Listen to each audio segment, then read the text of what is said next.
Nolan raised his glass like he was toasting a damn promotion. "Pack your bags, loser. House is going up for sale." The room laughed. Some people clapped. I didn't even look around to see who. "My name's Clay. I'm 58. Live in Indiana now. Wasn't always the plan. 5 years back, I had my own construction business in Austin. Custom builds, remodels, solid crew. 2 pickups in the driveway, condo with a view, and a woman I thought I'd marry. Andrea. We'd been together 4 years. Things were stable. I was stable. Then I got the call. It was Nolan, my little brother, always wearing some overpriced watch and talking about market shifts like anyone gave a damn. He says, "Dad's not doing great. Forgot to pay the electric bill. Yard looks like a jungle." I asked what he was doing about it. He paused. "I'm swamped, man. Between the fund and the girls' volleyball tournaments." He lived 30 minutes away. 30, Jenny, our sister, was out in Utah with her husband, the dentist. 3 kids, 1 golden retriever, and a neighborhood pool. She barely called Dad once a month, so yeah, it fell on me. Quick note, before listening, share which city or country you're watching from. I packed a bag, told my foreman to hold the business down for a few months. Told Andrea I'd be back before the end of summer. 5 years later, I'm still here. Andrea moved on. Never blamed her. Dad was a wreck. After Mom passed, he just crumbled, stopped eating. Forgot how the microwave worked. Arthritis made every step a gamble. Grief did the rest. I took over, managed his meds, paid the bills, mowed 3 acres of yard in the dead of July, cooked, cleaned, washed his damn socks. Not a single weekend off. No one offered help. Not Nolan, not Jenny. No one even asked how I was doing. The house, it's the one Mom inherited from her parents. Brick ranch, 2 stories, red shutters, creaky porch swing, 3 acres of good land. Not just a house, it's family. It's history. Every nail in that place tells a story. 2 years ago, Dad met a woman named Teresa at his clinic. Said she was a nurse. They got married 6 months later. At first she seemed helpful. Drove him to appointments, cooked, took care of him. But soon she started asking questions about the house. Nolan and Jenny jumped at the excuse. "He's got Teresa now," they said. "You can go home." But I knew better. Dad still had bad days. He'd forget which room was his. Collapse trying to take out the trash. Teresa just wanted me gone. I stayed. And people started talking, whispering about how I was freeloading, living off Daddy's pension, controlling. Let 'em talk. I walked off the porch, got in my truck, and called Mark. Didn't even wait for him to say hello, just said, "It's happening." I sat there with the engine running and my hands shaking on the wheel, not from fear, just anger, years of it, stuck under my skin like splinters. The second Mom died, the whole dynamic flipped. She was the glue. She kept birthdays on the calendar, made sure we called each other, guilted us into showing up. And when she was gone, Jenny got busy with her kids, Nolan got busier with his bank accounts, and I got stuck holding everything together. No one asked me to step up. I just did. Because Dad needed someone, and there was no one else. Simple as that. Then Teresa walked in, and for a second I thought maybe things would shift again. She had a calm voice, soft hands. Said she used to be a nurse. Brought over beef stew one night. Wore a lavender blouse and fake pearls. Said all the right things. Smiled a lot. But right away, little things bugged me. She'd stare out back at the property line and ask, "How many acres is this again?" Or, "This porch would look great screened in. Have you ever thought about modernizing it?" She'd ask how the house was deeded, who paid the taxes, stuff that didn't feel like small talk. I tried not to jump to conclusions. But every time I brought up Dad's care, his meds, his memory lapses, how he needed to be supervised when bathing, she'd say, "You're exaggerating, Clay. Your father's fine." He wasn't fine. He forgot how the TV remote worked. He'd call me Jimmy, his old Navy buddy. But to Nolan and Jenny, Teresa was a godsend. "She's really stepped up," Jenny said. "You've done enough." Nolan was worse. One day we sat on the patio and he came out with it. "We need to talk about assisted living." I nearly knocked my beer over. "You serious?" He leaned forward like he was being reasonable. "He's not going to get better. And this place, it's worth a fortune now." There it was. I told him the house wasn't going anywhere. He said, "It's not just your decision, Clay." Things changed fast after that. Teresa stopped letting me organize Dad's meds, started buying new pill bottles I didn't recognize. She'd say the doctor switched them, but she never gave names. I checked the labels. Half of them didn't have his name on them. Then she started intercepting the mail, said it was confusing for Jack to see so many bills. I found one tucked inside her knitting bag, an overdue property tax notice. The bank files got rearranged. His checkbook disappeared. Passwords changed. So I started taking notes, times, dates, photos. Anything I saw, I wrote it down. Not on my phone, pen and paper. Old school, easier to hide. Uncle Ray was the only one who believed me. He called every Thursday no matter how sick he was from chemo. Drove down once a month from Cincinnati with a thermos of coffee and a bag of donuts. Said, "I know my brother, he'd never sell this house." When Teresa caught wind that Ray was coming around more, she got hostile, called him nosy, called me codependent, said I was clinging to a house and a past. I let her say what she wanted, because I watched my father wander the halls at 3 a.m, whispering Mom's name. I watched him put shaving cream on his toothbrush. I helped him put on socks when his fingers couldn't grip anymore. This wasn't just a house. This was where Dad and I fixed the roof together during a thunderstorm when I was 13, where Mom taught me how to cook chili in that yellowed crock pot still sitting on the counter, where Dad sat on the porch every 4th of July and made up wild war stories just to make the neighbor kids laugh. And Teresa, she wanted to wipe it all clean. But I stayed. Didn't matter how uncomfortable she tried to make it. Didn't matter if Nolan and Jenny rolled their eyes when I called, because Jack still needed me, and I wasn't leaving him behind. Not for them, not for anyone. The first guy showed up on a Tuesday morning. I was raking leaves in the front yard when I spotted him in the back, just standing there with a clipboard, mid-30s, khakis, some branded fleece vest. He didn't even flinch when I came around the side of the house. I said, "Can I help you?" He smiled like a damn realtor. "Oh, I'm just checking the boundary lines. Teresa said it was fine." That was the first red flag I couldn't ignore. The next 2 weeks, more people came by. 2 women with swatches and notepads. A guy with a drone. Teresa claimed they were friends with remodeling ideas. When I asked why they were in our backyard measuring the patio, she shrugged and said, "It doesn't hurt to think ahead." The same week, I caught something off in Dad's pill tray. The colors were wrong. I dumped the box and checked each bottle. One label didn't have his name. The pill was a sedative, strong, not anything Dr. Singh ever prescribed. I cornered Teresa in the kitchen. "Where'd this come from?" She glanced at it and said, "It's from an old refill. I was trying to help him sleep." "That's not your call." She turned back to her tea and said, "Maybe if you weren't breathing down everyone's neck, he'd sleep fine." That night, I ordered 2 indoor security cams, hidden ones, one in the living room and one in the kitchen. I didn't tell Dad. I didn't tell anyone. 3 days later, I had footage of her crushing pills into his oatmeal. I didn't sleep, didn't eat much either. I pulled Jack's phone while he was napping and scrolled through the texts, found a thread buried under a contact named NK. Messages going back months before Teresa ever met him at the clinic. Nolan. I read every message twice. They planned this. He'd told her when to show up at the clinic, what to say, how to get close. He promised she'd get her cut once the house sold. My jaw locked up so tight it felt like a cramp. I called Uncle Ray first. He listened, didn't interrupt. Then he said, "It's time." Next call was to Mark, old college buddy of mine, now an elder law attorney in Terre Haute. I told him everything. Sent the footage, the texts, the pill bottle label. He said, "I'll draw up what you need." Within a week, we had it all. New healthcare proxy with Jack's signature and a witness. A dual signature power of attorney, me and Mark. A notarized letter stating Jack's desire to remain in the home until death or full mental incapacitation, as evaluated only by Dr. Singh. We did it all under Teresa's radar. Quiet, legal, solid. Jack was shaky, but still lucid enough to understand what he was signing. He looked me in the eye and said, "I trust you, son." I hid the documents in his old tackle box, the one under the basement stairs with the rusted lock and faded Cubs sticker on top.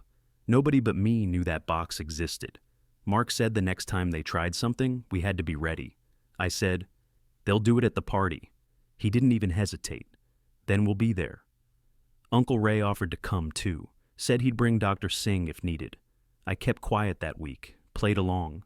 Teresa was chipper, buzzing around like she was hosting some fancy gala. She picked out centerpieces, ordered catering, invited half the damn town. I cleaned the house like normal, made Jack's ribs the day before, printed the slideshow photos, waited for the hammer to drop. Because now, I wasn't just pissed, I was prepared. The first thing I noticed was Teresa's dress. Navy satin, high heels, pearls too big to be real. Looked like she was hosting a charity gala, not a 70-year-old man's backyard birthday party. She floated around like a politician, air-kissing people she barely knew, laying compliments on thick. I kept to the grill, tongs in hand, watching it all. She made a beeline for a guy in a sport coat and sunglasses, mid-40s, slick hair, tan like he hadn't seen an honest day's work in years. "Clay," she called, all smiles. "Come meet Mitch. He's a friend, helps people like us unlock the potential in property." I nodded, flipped a rib, didn't shake his hand. He didn't offer one either. The folding tables were dressed in white linens, candles flickering even though the sun hadn't set yet. Teresa had printed little menus with Jack's name at the top, like she was branding his damn life. Nolan and Jenny rolled in late, both dressed like they were headed to some wine auction. No kids, no apologies. Nolan gave me the briefest nod. Jenny didn't look at me at all. Dinner was fine. Jack was in decent shape, smiling, nodding when people spoke to him, even cracked a few jokes. When I handed him a plate, he patted my hand. I could tell he knew me, even if he couldn't remember what day it was. After dessert, I rolled out the projector.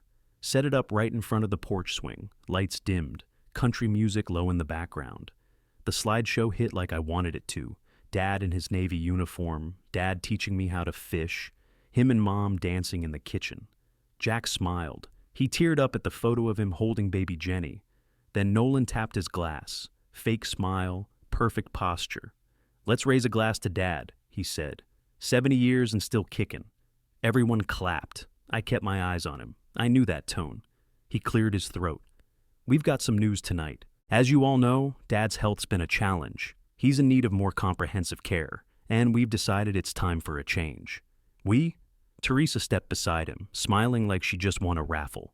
Mitch came up with a folder of brochures and documents. I saw a Zillow printout from across the table. "Jack has given me power of attorney," Nolan went on, "so the house will be going on the market this week, and he'll be transitioning to a senior care facility in Fort Wayne that's better suited for his needs." The air got sucked out of the room. A few of Teresa's friends actually clapped. Jack blinked, looked around, confused. "But we were going to Tahoe?" Teresa put her hand on his arm. Nolan let out a short laugh. "That's just a fantasy Clay fed you, Dad." I saw red. My fork hit the plate with a clang. I stood up, looked straight at Jack. He looked lost again, like a man waking up in the wrong house. I didn't say a word, just turned and walked out the front door, out to the driveway where the air was cooler and real. I pulled out my phone and called Mark. He picked up right away. "Tell me it's time." "It's go time," I said. Next call was Uncle Ray, straight to voicemail, but I knew he'd see it and roll in. I looked back at the house, light spilling through the windows, voices getting louder inside, Teresa laughing like nothing was wrong. They thought they had it locked up, thought I'd roll over like a mutt who'd overstayed his welcome. They didn't know I had the real documents. They didn't know who the hell they were messing with. Headlights swept across the driveway just as Nolan's voice rose inside. Mark's old Ford pulled in first, then Uncle Ray's beat-up Chevy. Ray stepped out slow, shoulders slumped, but his eyes locked on the house like a man headed into a fight. Dr. Singh climbed out of Mark's passenger seat, holding a thin file folder. No one said a word. We just walked up the porch together. Inside, the party had turned into a buzz of whispers and clinking glasses. Teresa froze mid-sentence when the door opened. Nolan's smile went flat. Mark didn't wait for an invitation. He stepped past Teresa and said loud enough for everyone to hear, "This party's over." Nolan raised his voice. "Excuse me? Who are you?" "Mark Bennett, elder law attorney. I represent Jack Miller's interests." "You need to leave," Nolan said. "This is private property." Mark turned his back on him. "Not until we clear something up." I stepped forward, dropped a flash drive onto the coffee table. "Everybody sit down." Teresa tried to laugh it off. "Clay, what is this?" I ignored her. "Dad, you sit right there." Jack looked scared, but obeyed. Uncle Ray took a seat next to him, hand on his shoulder. Nolan puffed out his chest. Dad already gave me power of attorney. You're wasting your time. Mark pulled 2 stapled packets from his briefcase and handed one to Nolan, one to Teresa. This is the current healthcare proxy and power of attorney, signed and notarized last month. Dual signature required, Jack Miller and Clay Miller. Nolan flipped through the pages like he could tear holes in them. This is invalid. He's not competent. Dr. Singh spoke for the first time, calm, steady. He was competent. I evaluated him personally on the date of signing, full capacity. Jack's eyes flicked between us. I remember signing, he said quietly. Clay explained it to me. I agreed. Teresa tried to speak, but I cut her off. Not done yet? I grabbed the remote and turned on the TV. Hit play. The footage rolled. Teresa in the kitchen, back to the camera, crushing a white pill into Dad's oatmeal. Another clip of her yelling at him when he tried to use the phone. Another of her tucking an envelope into her purse marked property tax. The room went dead quiet. Mitch, the slick-haired realtor, stood up without a word, scooped his brochures off the table, and walked straight out the door. Nolan tried to recover. You're twisting this. He needed sleep. Shut up, I said. My voice came out low but sharp enough to cut glass. You knew exactly what you were doing. Teresa's face went pale, then red. She pointed at Nolan. This was his idea. He told me Jack was practically gone already. Said we'd split the sale. I was trying to help him. Mark raised a hand. That's enough. Anything further can and will be used against you. Jack stood up then, shaky but taller than I'd seen him in months. His voice cracked. You were supposed to take care of me, not drug me. Teresa froze like she'd been slapped. You told me you loved me, Jack said. You just wanted the house. Ray squeezed his shoulder. Easy, Jack. I stepped closer to Nolan. Fake power of attorney? That's fraud. Elder abuse, coercion. Want me to list the statutes? Nolan's jaw tightened. He looked at Teresa like she was supposed to save him, but she was already breaking down, muttering to herself. Mark handed copies of the new documents to 2 of Teresa's friends who'd been watching from the kitchen doorway. You're all witnesses now. Teresa's knees gave out and she sat hard on a chair. I just wanted a future, she whispered. You promised me. Jack shook his head, eyes clear, voice low but strong. Get out of my house. Nolan tried to argue. Dad, you don't understand. I said get out. Jack's hand trembled, but his finger pointed steady at the door. Ray stood up with him. You heard the man. I watched Nolan's face twist. Anger, shame, panic. He grabbed his coat and hissed at Teresa. This is your fault. Then he turned and bolted out the door. Teresa sat there staring at the floor. Where am I supposed to go? She asked. Mark packed his briefcase. Not our problem. Police will handle the rest. Jack turned to me then, and for the first time in years, I saw my dad. Not the sick, confused man, but the guy who taught me how to swing a hammer, how to stand my ground. Thank you, he said. I nodded once. We're not done yet. Mark called the cops before Teresa could even reach for her purse. She was pacing the hallway, still shaking, muttering to herself like she was the one who got ambushed. This is illegal. You don't have the right. I'll sue every one of you. Mark stood by the door, arms crossed, calm. You might want to focus on your pending felony charges for elder abuse before you start tossing around lawsuits. She stopped cold. What charges? He pulled out a folded sheet from his briefcase. Filed and time-stamped. We sent the footage and medical records to the county DA yesterday. Her face collapsed like wet paper. 2 officers arrived 15 minutes later. 1 male, 1 female. Professional, polite, but firm. They gave her 20 minutes to pack. I stood by the stairs the whole time, arms crossed, watching every item go into that suitcase. She tried to take one of Mom's old quilts from the linen closet. I stepped in fast. Not yours. She didn't argue, just dropped it and zipped her bag. By the time they walked her out, she looked like someone who aged 10 years in an hour. She didn't say goodbye, didn't look back. She just disappeared into the night. Jack sat in his recliner the whole time, eyes glassy but awake. Uncle Ray stayed beside him, holding his hand. Neither said much. The silence in the room after Teresa left hit like a gut punch. Nolan wasn't done. He came back through the front door 10 minutes later, still fuming. Tie loosened, sleeves rolled up, trying to play the victim. This is insane, he said. I was trying to protect our father. I did what none of you had the guts to do. I didn't even blink. Protect him while skimming 42 grand from his account? That shut him up. Jenny gasped. What? I pulled the printout from the drawer and handed it to her. Bank records. Payments listed as consulting fees. One every month for over a year, all going to Nolan's LLC.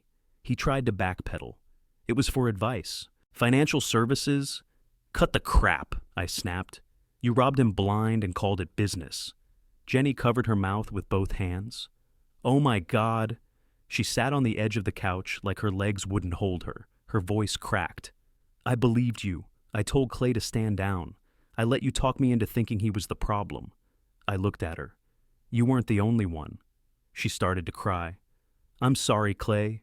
I'm so damn sorry.